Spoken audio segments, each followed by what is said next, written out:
Olá, você que está acompanhando aqui nosso canal, nossa fanpage, nosso site, Segredos do Mountain Bike. Eu estou aqui com nada mais, nada menos que o melhor atleta de mountain bike hoje no Brasil, na atualidade, um multicampeão, um atleta que inspira milhares de bikers Brasil afora. É um cara que tem uma carreira incrível. Antes da entrevista, eu fui dar uma olhada no currículo do homem e eu vou te falar um negócio. Não dá nem para trazer alguma coisa aqui. Se você tiver curiosidade, digita lá no Google que você vai ver lá. Até na Wikipédia tem algumas páginas de títulos, vitórias. É um atleta multicampeão, um cara incrível, que vem se destacando, né, no cenário do mountain bike nacional, aparecendo fortemente no cenário do mountain bike mundial. É o Henrique Avancini. Henrique, tudo bem contigo, cara? Fala, Christian, beleza? Prazer estar falando com vocês aí, com a galera que acompanha seu portal, trazendo bastante informação e um conteúdo bastante diferente sobre o mountain bike. É um prazer aí falar com vocês. Show de bola, cara. Para mim é um prazer incrível estar aqui, né, quase que frente a frente com o ídolo, tá? É assim que eu me sinto em relação a você, cara. Sou seu fã, não só pelos resultados, né, mas pela sua postura, pelo seu foco, pela sua determinação.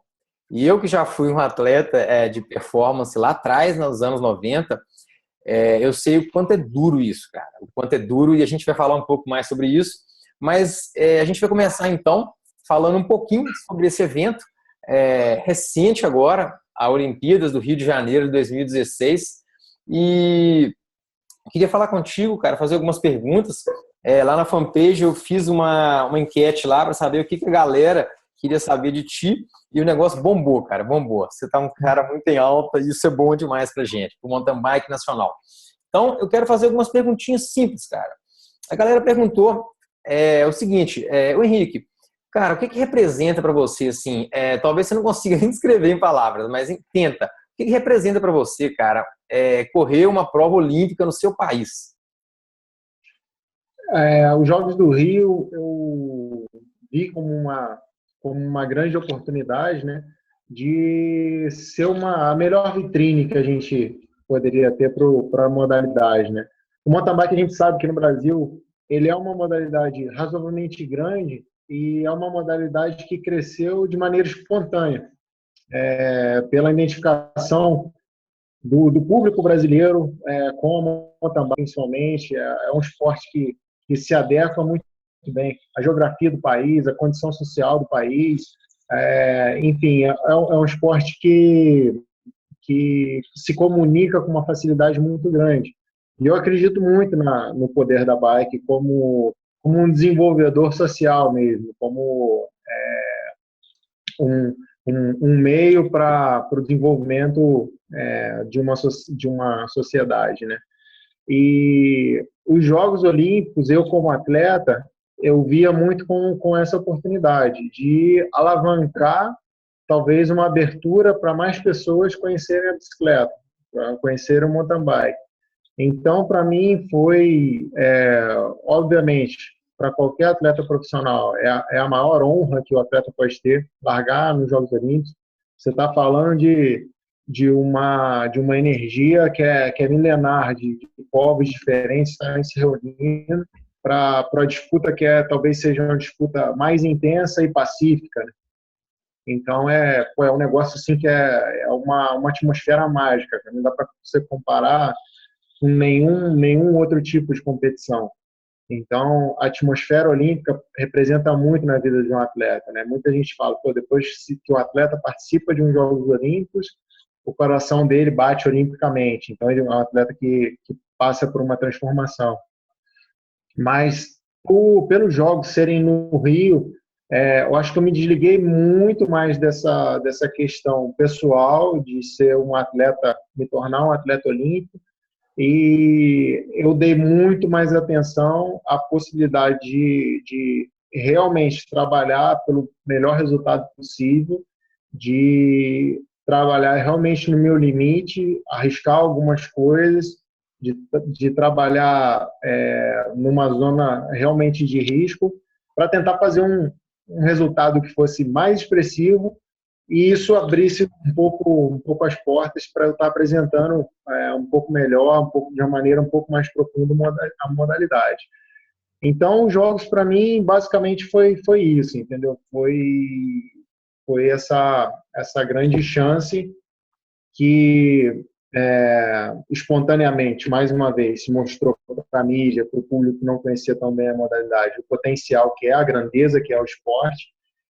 Mas, para mim, foi uma decepção bem grande de eu não conseguir alavancar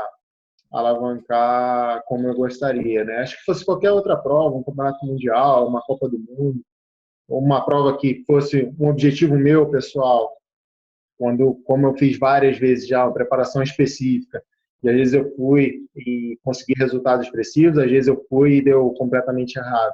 Seria uma coisa que é parte da modalidade que eu já absorvi, sabe? Que é uma coisa que faz parte mesmo.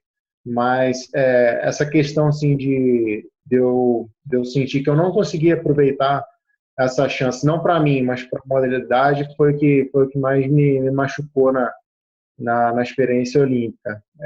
Isso é uma oportunidade que, apesar de eu ter, no mínimo, mais 2 ciclos olímpicos dentro do meu alcance, é uma oportunidade que não volta por não ser um Jogos Olímpicos no meu país, né? Então, isso com certeza foi algo assim que me machucou bastante, me deixou um pouco decepcionado. Literalmente machucou mesmo, né, Henrique? Eu estava lá no posto, né, posto médico da Arena Olímpica de Deodoro e vi, né, realmente as condições e dificuldades que você chegou. E já entrando até num tema um pouco polêmico, que foi a torcida, cara. A torcida vibrou muito e sentiu carente, né, no pós-prova ali do seu relacionamento com a torcida.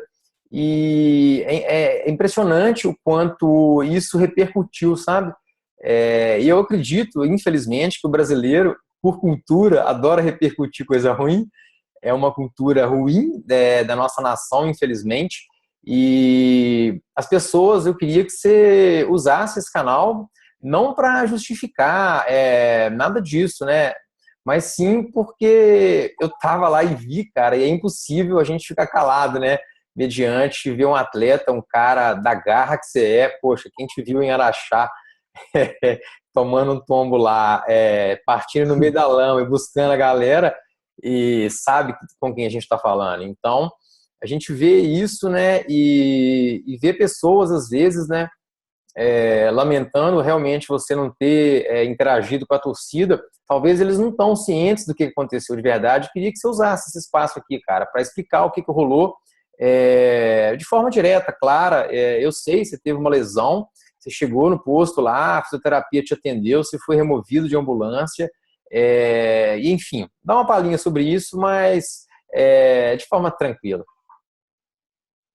Não, assim, eu fico muito tranquilo em relação a isso, porque quem realmente acompanha a minha carreira há bastante tempo e tem uma proximidade comigo, sabe que sempre quando o momento é oportuno, eu faço questão de ter essa proximidade com o público, porque o mountain bike é uma das poucas modalidades cara, você tem um contato ali quase corpo a corpo com o seu ídolo, né? Que você está passando, o cara, você pode ouvir a torcida no teu ouvido, né? Então, é uma proximidade muito grande. Até mesmo assim, quando a gente vai correr em Copa do Mundo e tal, hoje faço parte de uma equipe grande e que é bastante assediada, mas assim, não muda em nada, sabe?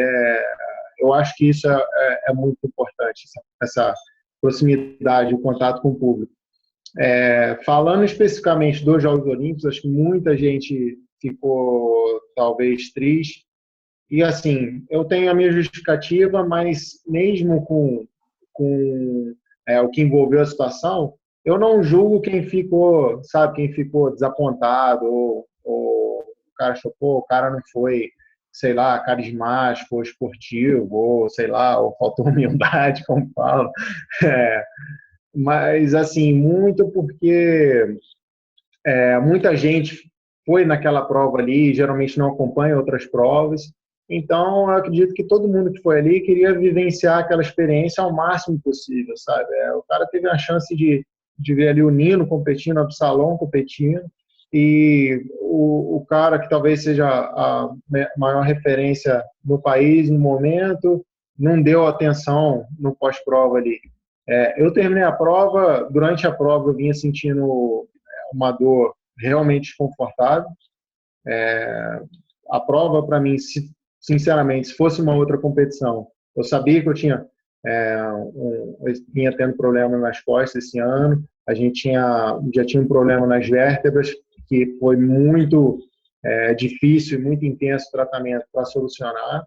Isso acabou sobrecarregando um pouco a musculatura, então tinha já alguns problemas musculares nessa reta final, mas um mês e meio antes dos jogos eu não tinha apresentado praticamente nada, o quadro era muito positivo. Então, assim, eu cheguei para os jogos ciente desse problema que eu vinha lutando desde de março desse ano, mas com uma certa confiança que isso não atrapalharia. Quando veio durante a prova, assim, veio de maneira muito intensa a dor, e foi uma prova que eu não abandonei porque era os Jogos Olímpicos. Então, meu maior comprometimento foi ali em continuar na prova, mesmo que isso gerasse uma coisa séria para mim. E aí, uma coisa que às vezes as pessoas não ponderam é que eu vivo disso, cara. Obviamente eu faço por paixão, mas assim, é um trabalho que eu não tenho garantias trabalhistas, e chegou 31 de dezembro agora, eu estou desempregado. Então, eu tenho sempre que pensar muito no meu futuro, né? No risco que eu tô assumindo. E quando você lida com lesão assim, eu já tive experiência no passado de forçar, às vezes de tentar ir mais, e disso arriscar, às vezes, uma temporada inteira, entendeu? Por essa vontade de querer ir mais. Então, lesão é um negócio que você tem que respeitar um pouco.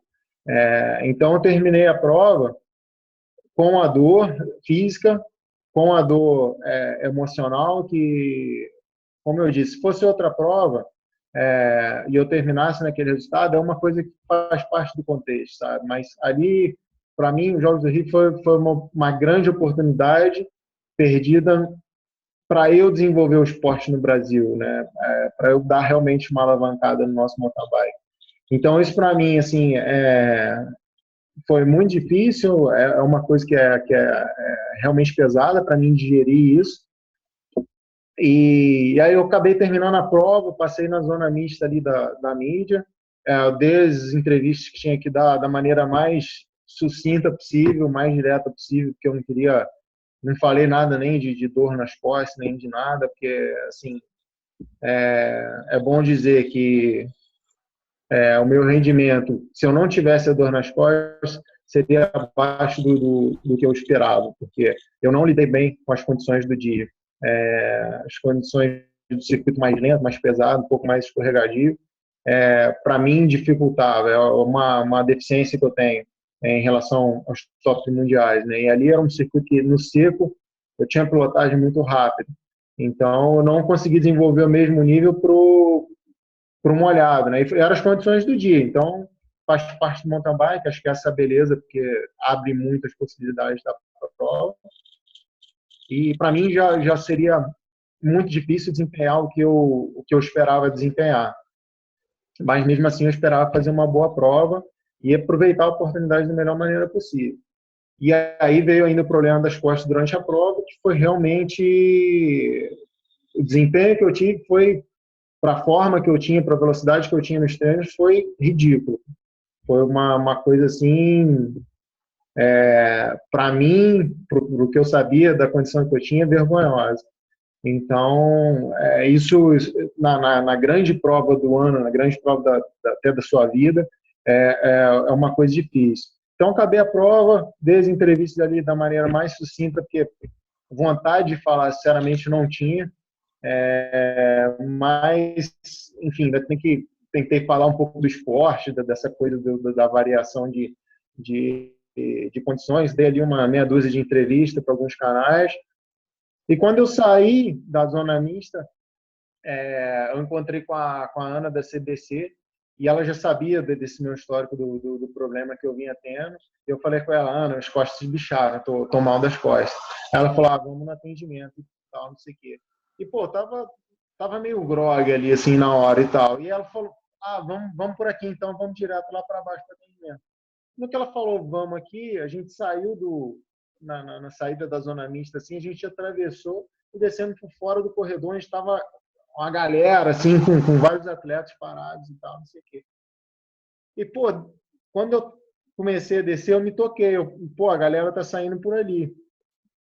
E, assim, talvez até poderia ter voltado e entrado por ali, mas, cara, na hora eu não tinha. Não vou nem dizer raciocinei isso, cara. Eu não tinha força para fazer, sabe? Não tinha. Minha cabeça estava longe dali, sabe? Eu não estava nem ouvindo a galera gritando, cara. Eu tava tão em outra dimensão ali que assim, foi uma coisa que passou. Depois da prova eu vi que muita gente falou isso, tal, não sei o quê. Mas assim, cara, o que eu posso dizer é pedir desculpas pela minha falha de não ter percebido isso no momento. Mas assim, cara, eu entendo que as pessoas fiquem chateadas de pela situação como um todo, mas uma coisa que me entristece é, às vezes, muita gente julgar por uma situação, sabe? Eu larguei na prova, como eu falei, com uma expectativa muito grande, com um sonho muito grande, de usar aquela grande oportunidade ali de alavancar a modalidade no país, né? Então, para mim era muito diferente até de se eu estivesse nos Jogos Olímpicos mesmo em outro país, ou de um campeonato mundial, uma prova que fosse muito importante, primeiramente para mim, né, em termos de resultado. Ali eu via uma importância muito grande para o mountain bike nacional, né, e consequentemente para a cultura da bike como um todo. Então, assim, durante a prova, a lesão veio, aconteceu durante a corrida, ainda no começo da prova. Isso não foi a única, acho que é um ponto legal de falar, não foi a única coisa que me impossibilitou do resultado mais almejado que eu tinha, né, de fazer algo realmente grande. Eu já larguei não conseguindo lidar tão bem com as condições da pista. Eu não tinha a mesma capacidade de pilotar e também de esforço no circuito mais lento, um pouco menos rolagem, no circuito molhado comparado com o circuito seco. Então, isso foi uma deficiência minha. Acho que essa beleza até do mountain bike muda muito os personagens principais dependendo da configuração, com exceção do Nino, que consegue fazer bem em qualquer situação, mas isso abre muitas possibilidades diferentes, né? E para mim ali já era um dia que seria um pouco mais difícil. E aí com a lesão, obviamente, foi um dia que realmente eu considero que foi um desempenho, considerada a forma que eu consegui trabalhar e construir para chegar no jogo, foi um desempenho realmente que para mim foi ridículo. Foi muito abaixo da realidade física que eu poderia entregar, né? Quando a gente fala realidade física, é muito se você compete eu treino muito com watagem e estou sempre competindo com potenciômetro também, dados de batimento também eu sempre uso para comparar e fica muito claro quando você olha para os dados, quando você vê que os dados estão 10, 15, 20% abaixo do que você apresentou de maneira consistente nos treinos. Então, é por isso que eu tenho propriedade para afirmar que não é porque eu achava que poderia, que não sei o quê, é porque realmente no dia eu não consegui usar a força que eu consegui construir ao longo do período de treinamento.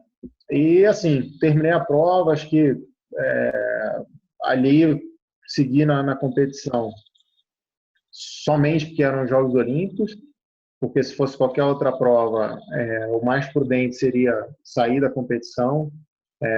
Esse é um ponto importante, né, a ponderar, né, cara, que no final das contas eu faço isso porque eu amo, mas eu vivo disso. Eu só consigo me dedicar porque eu sou um profissional, porque eu tenho que prestar contas, porque eu tenho que ter uma carreira estabilizada. E quando você se mantém numa prova que você sabe que tem uma lesão, você está arriscando o seu futuro. Então, assim, isso é uma coisa que para o atleta é uma coisa pesada, porque eu faço isso porque eu amo e eu quero continuar fazendo isso. Então, às vezes, tem momentos que você tem que respeitar ali a alimentação, a deficiência do teu corpo, porque senão é uma coisa que você pode... É diferente, sabe, de você lutar, de você ser guerreiro na prova. Às vezes você sofre uma queda, você tem um machucado, alguma coisa que te impossibilita.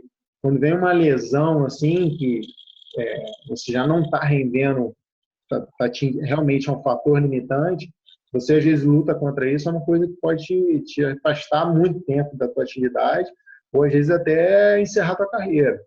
Então, assim, isso durante a prova é uma coisa que eu não pensei, mas assim que eu terminei a prova, é uma coisa que vem na tua cabeça, cara, que é um problema que eu vinha lutando já há algum tempo, que a gente, teoricamente, investigamos muito, tratamos muito, investimos muito, estava sob controle e deu um efeito colateral, que foi o efeito muscular. O problema que eu tinha era vertebral, e com o tratamento acabou sobrecarregando a musculatura que entrou em colapso durante a prova.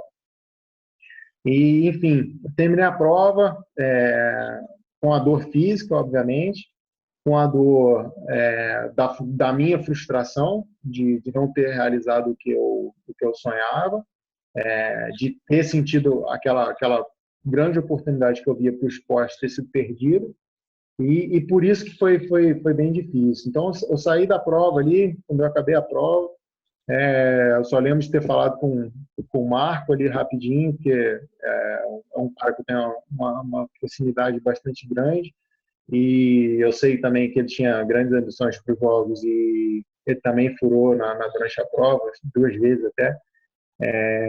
Então, assim, para ele também era um momento difícil, então a gente só deu um abraço nele ali, rápido, e eu saí para a zona mista de entrevista.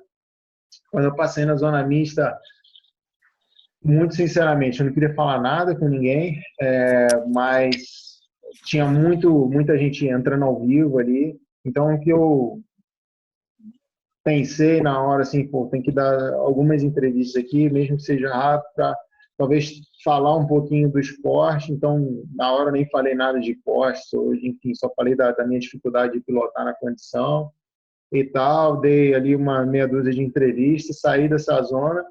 Quando eu saí da zona mista, eu encontrei com a Ana da CBC, que era chefe de missão da confederação. Ela sabia já do meu histórico da coluna, ela já vinha acompanhando durante algum tempo o meu tratamento, toda a progressão e tal, eu tinha falado com ela. Então, ela sabia da situação. E aí, quando eu encontrei com ela, eu falei, Ana, ó, minhas costas bicharam, deu algum problema aqui e tal. E aí ela falou, não, vamos direto no atendimento, então. E aí ela falou, vamos por aqui e tal, vamos direto no atendimento. E nessa, quando eu saí da zona mista, eu atravessei para o lado de fora do que era um corredor que levava para a zona de equipes, onde tinha um atendimento também. E aí eu desci por fora ali, e foi um negócio assim, meio no automático, sabe? Ali na hora eu não consegui raciocinar de talvez passar para falar com a galera, até porque eu não conseguiria parar para falar com ninguém, porque realmente, assim, a dor estava um nível de dor realmente elevado. Então, passei ele por fora e tal, fui para o atendimento. No atendimento, quando os fisioterapeutas começaram a checar a situação, eles já viram que tinha alguma coisa bem mais grave, tinha uma parte da musculatura que estava inchada e completamente enrijecida. Então, provavelmente já era um indício claro de que tinha uma lesão. E aí era mais uma questão se era alguma coisa vertebral ou muscular, né? Se era alguma coisa assim de caso cirúrgico ou não. E aí eles tentaram mobilizar ali um pouco, até que eu conseguisse me locomover um pouco melhor. E aí eu já saí dali de ambulância, fui direto para a policlínica na Vila Olímpica. Aí veio a equipe médica do COB, o médico do COB, o ortopedista do COB. O ortopedista até estava a caminho da cerimônia de encerramento. Ele saiu da cerimônia, estava com o uniforme, coitado, e chegou para prestar auxílio. E aí ali mesmo a gente já fez ressonância magnética e tal. Foi bom para ver que não tinha sido nada vertebral, que era a preocupação maior, que aí com certeza seria aí uma coisa bastante grave, pensando na minha carreira até longo prazo. E aí, como era só uma lesão muscular, a gente já traçou um protocolo de tratamento e tal, e não era uma coisa tão grave assim, né? Eu vou ficar aí cerca de 10 a 15 dias afastado da bicicleta e tal, e depois eu já posso retomar aos poucos agora meus treinamentos, então dentro de mais alguns dias aí talvez eu já consiga subir na bike de novo, começar alguma atividade mais leve. E assim, aí acabou que depois da prova isso gerou uma certa repercussão, né, de, pô, os caras não atendeu o público e tal. Como eu disse, cara, eu entendo as pessoas, eu não julgo as pessoas. Pô, os caras não entendem e tal, os caras não estão reconhecendo o esforço que eu fiz. Acho que é muito assim a questão do quanto a galera foi lá para curtir o evento, isso que eu disse, de se envolver com o evento, de aproveitar a oportunidade ali de ter todos os atletas e tal. E no momento, assim, a minha condição não me permitiu considerar isso, cara. Para mim, assim, eu nem na hora ali não foi assim uma situação, sabe, de pô, terminar a prova mal, cara, não quero falar com ninguém, não quero ver ninguém, quero ir pro colo da minha mãe. Não foi, cara, uma coisa assim de, sabe, de só decepção. Realmente ali a condição para mim na hora não permitia, cara. Não foi uma coisa assim que eu fiz por mal. Até não tendo sido por mal, peço desculpas para as pessoas, porque no final das contas ninguém tem culpa, né, cara, que deu errado para mim as coisas. Então, assim, infelizmente eu não pude atender, não pude tirar foto, como eu geralmente faço, em provas que eu ganho, em provas que eu perco. Assim, não importa o tamanho da minha decepção, assim, já tive provas que eu terminei muito chateado, assim, de perder prova por quebra mecânica, por alguma coisa assim que era fora do meu alcance, mas nem por isso eu deixei de atender a pessoa. Talvez eu não estava melhor amigo no momento, assim, não estava tão sorridente, mas é muito difícil, cara, eu não atender alguém, sabe? Eu lembro duas situações só que eu não atendi pessoas assim enxergadas. Uma foi numa etapa do Brasil Raiz em 2014, que eu terminei a prova muito no meu limite, estava na sexta etapa de 2014, estava realmente assim no limite do limite e não consegui, sabe, não estava mal me aguentando em pé. E aí eu lembro que algumas pessoas me chamaram para tirar foto e tal, não sei o que, eu não consegui ir. Essa foi uma situação. A segunda situação foi agora no Rio. Fora isso, assim, já posso ter chegado em prova abalado e tal, que são poucas vezes. Hoje, assim, mesmo quando eu perco prova, não é uma coisa, sabe, que me machuca muito mais. Aprendi a lidar, assim, com grandes frustrações, já tive algumas, então, mesmo quando são bem grandes, assim, hoje eu consigo lidar bastante bem. Mas no Rio foi atípico, assim, acho que foram um acúmulo de fatores que, para mim, ele foi um dia bastante difícil. E, assim, mais uma vez, cara, eu entendo todo mundo achar que a minha atitude foi errada, ou que não foi a melhor atitude que eu poderia ter. Não acho que, assim, a situação que eu tive justifique eu não ter atendido as pessoas. A minha falha foi, na hora, eu não.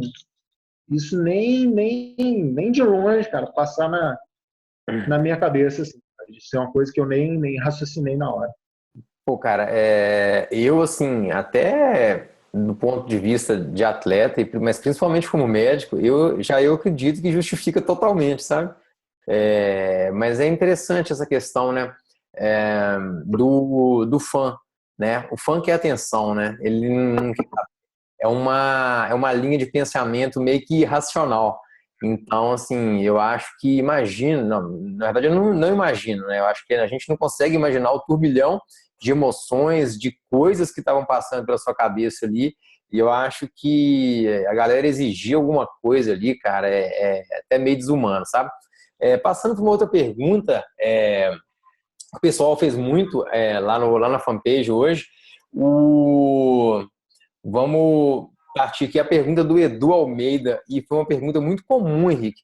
Sabendo desse problema na coluna, uma pergunta que bombou lá e que eu até já andei de hard e de full, acredito, sofri muito com lombalgia, mas acho que a lombalgia é um problema muito mais do atleta que da bike. Mas muita gente perguntou, por que você não andou de full? Então, a full, sinceramente, assim, eu gostaria mais de ter usado a full que a Rastei no circuito do Rio. A full, quem olhar o meu histórico desse ano vai ver que eu competi mais provas de full até do que de Rastei.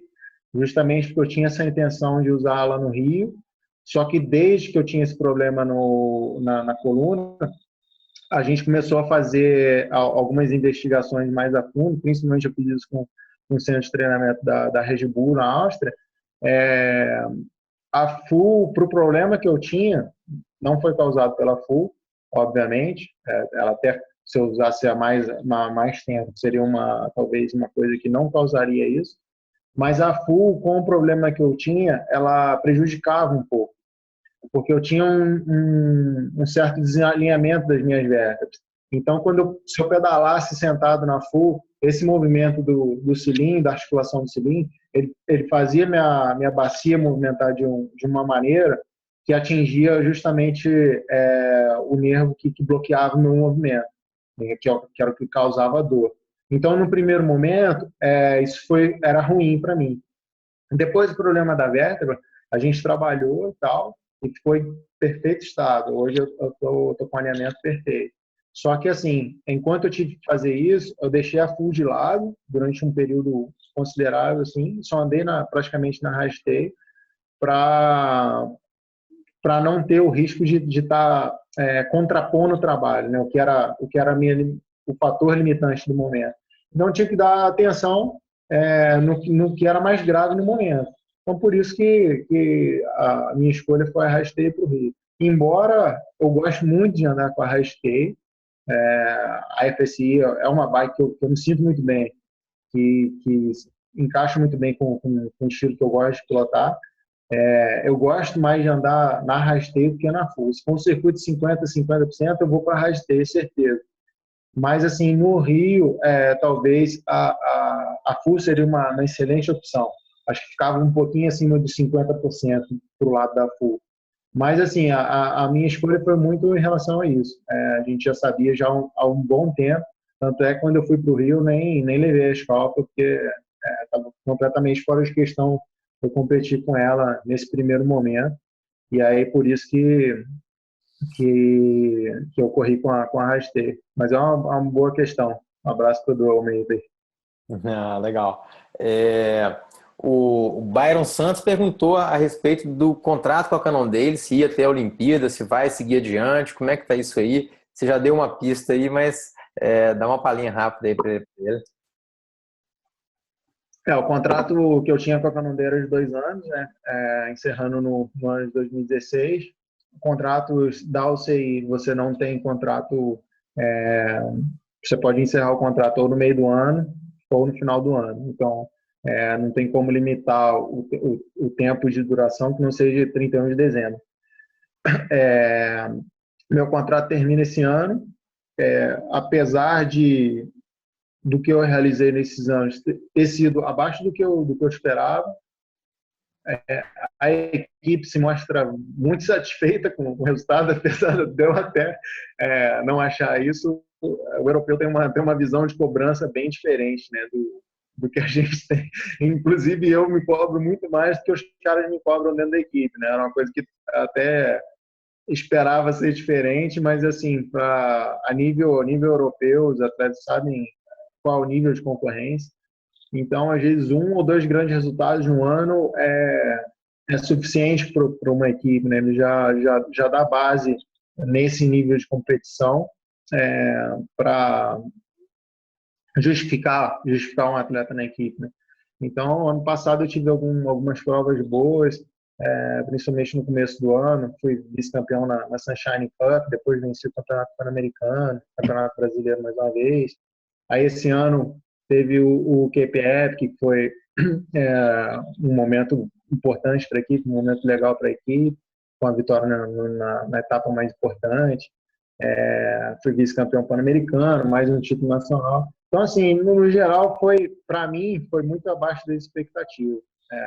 Foi bem aquém do que eu desejava, do que eu esperava alcançar. Até porque nos anos anteriores eu tive resultados até similares, com condições bem abaixo, sem ter uma estrutura competitiva, né? Quando a gente tem equipe igual a equipe Canondeio, a grande diferença é no competitivo só. Fora da competição não muda muita coisa.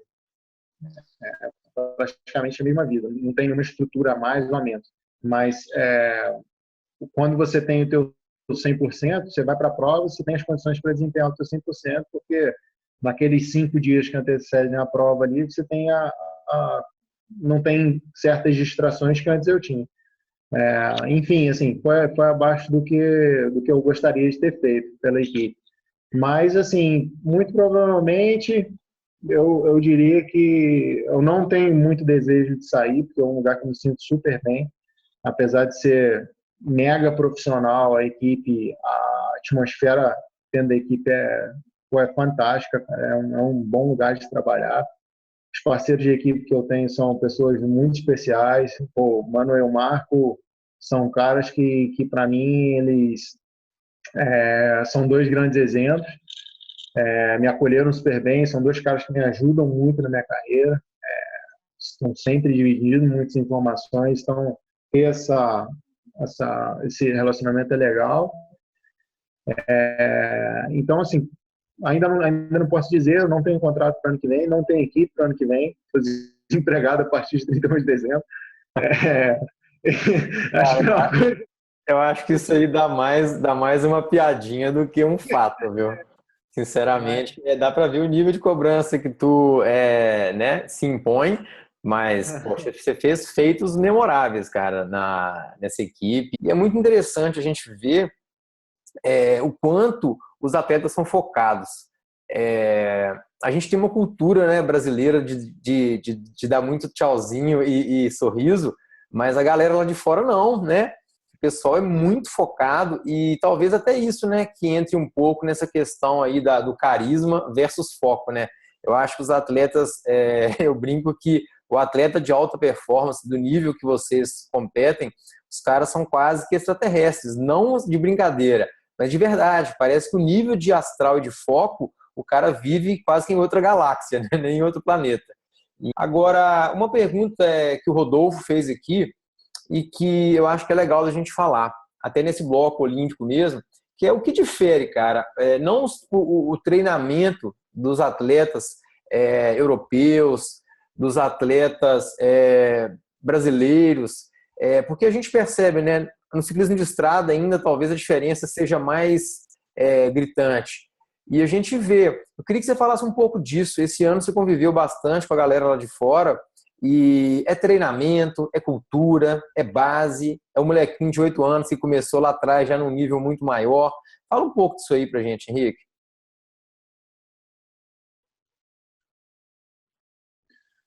Bom, assim, se eu soubesse realmente qual é a diferença, né, eu já teria dado um jeito de sumir com ela. Mas, assim, uma coisa que eu considero muito importante é a questão da escola, que eu falo, né, que é a tradição da modalidade. E isso, assim, vai muito além de, as pessoas falam, falta investimento, falta falta isso, falta ir para fora, tem que morar fora e tal, não sei o quê. É um pouco diferente, cara. Vai um pouco mais profundo do que isso. Vamos avaliar assim um país, né? A Suíça. A Suíça hoje ela tem um grande nome, Nino Schurter. O Nino talvez ele está caminhando para ser o maior fenômeno da modalidade. Hoje o segundo maior atleta de todos os tempos e tem até espaço de tempo, né, para se tornar talvez o melhor de todos os tempos.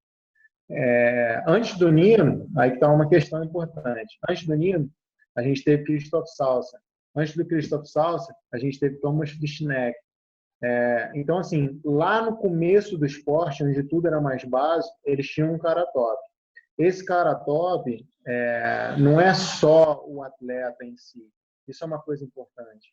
Quando tem um atleta que chega no nível mais alto, ele se desenvolve, mas o treinador dele se desenvolve, o mecânico dele se desenvolve, as empresas que trabalharam com ele se desenvolvem. Ele puxa uma série de coisas para cima.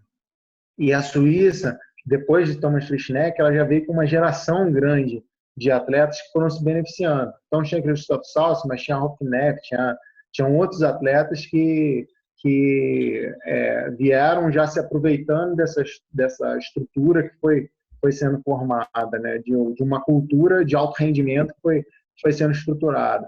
Isso muito em comum com o desenvolvimento do esporte.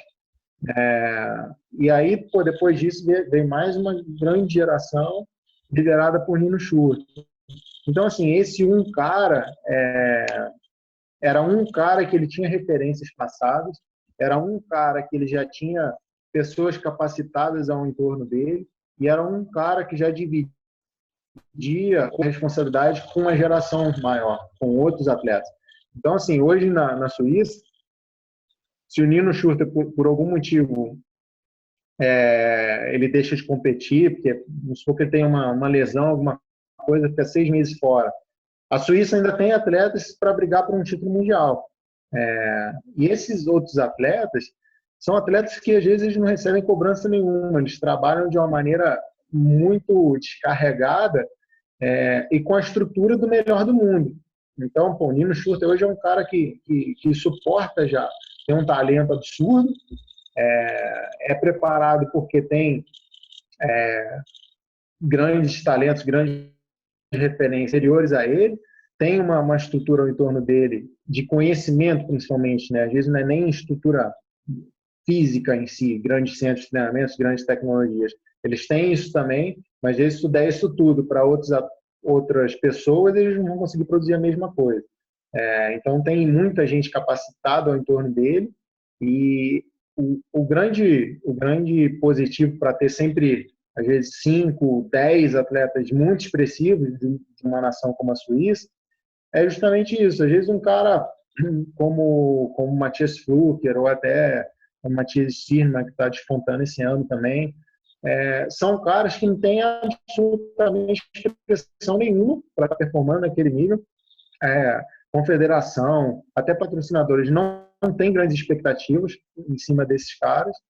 E esses caras têm toda essa cultura, essa estrutura à disposição deles. Então, isso facilita o desenvolvimento do alto rendimento mais massificado. E alto rendimento massificado, 5 caras, às vezes no top 10, como às vezes eles emplacam, é um negócio absurdo. É uma coisa assim, muito, muito fora do padrão. Né? Então, assim, cara, não é uma coisa tão simples de você tirar.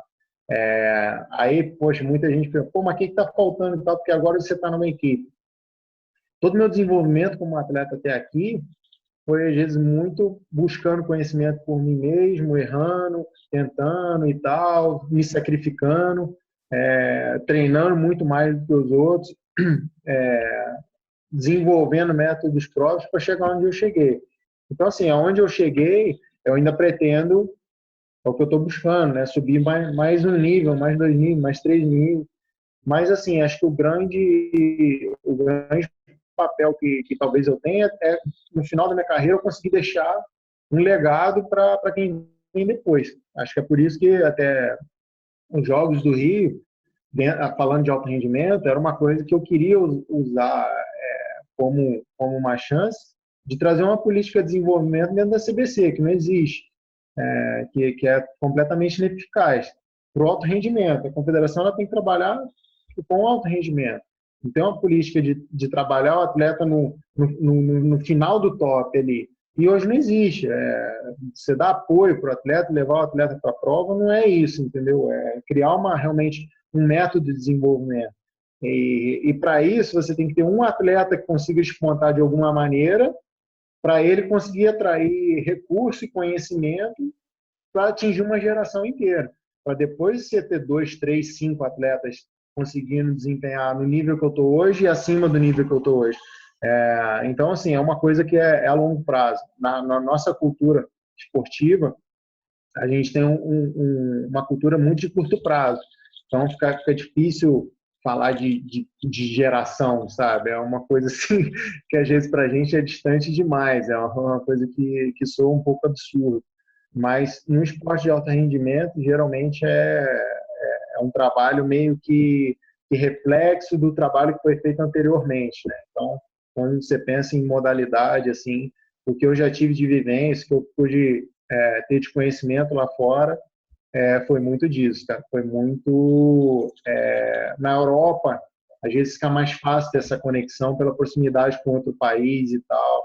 E aí um atleta que poxa, às vezes é muito novo, de um país menor, mas vai para a Itália muito novo e acaba conseguindo pegar esse desenvolvimento que já existe de tabela, né? Essa coisa da cultura de tabela. Mas, assim, é um problema, como eu disse, né, cara? Isso é uma visão bem geral, bem ampla. Eu venho ainda mudando muita coisa esse ano, já mudei muita coisa. Para ano que vem eu já tenho algumas alterações programadas. E, assim, eu estou engatinhando ainda, cara, no alto rendimento. Acho que eu entrei nesse universo agora há muito pouco tempo. E o dia que eu realmente entender a razão de todas as diferenças, eu espero que eu esteja um pouquinho mais à frente, né? Um pouquinho mais próximo dos caras. Mas é uma coisa que é bastante complexa. Legal, cara, concordo contigo. E tem uma frase que eu gosto e uso bastante, que é que quando a maré sobe, todos os barcos sobem. Então, Exatamente. cara, você tá levando a maré do mountain bike nacional, cara. Você tem a certeza disso e isso é o legado que você falou, né? Realmente, o esporte vai crescer contigo. O esporte vai subir de nível. Porque toda vez que tem uma barreira que é rompida, essa barreira, na verdade, ela tende a ser cada vez mais ultrapassada. Não sei se você conhece uma história dos anos 60, se não me engano, que se acreditava que o ser humano era incapaz, o corpo humano, a máquina humana era incapaz de correr 1 milha em 1 minuto. Já ouviu essa história? Sim, E aí sim. o cara passou, depois que ele passou, no ano seguinte, tipo, 50 pessoas passaram. Então existe uma barreira mental, né? Eu gosto de eu gosto de ler umas coisas de física quântica também, e fala um pouco disso, né? Quando você consegue conectar com esse universo, né, vibracional e de contexto, né, de realidade, você consegue ir mudando a realidade realmente e elevando o nível. Show de bola, Vancini. Cara, obrigado aí por falar um pouco dessa experiência olímpica e a galera aqui com certeza vai curtir demais. Muito obrigado pela sua atenção e valeu demais, cara. Valeu, eu que agradeço. Espero que a galera curta um pouco aí o bate-papo e fique sempre à disposição. Grande abraço.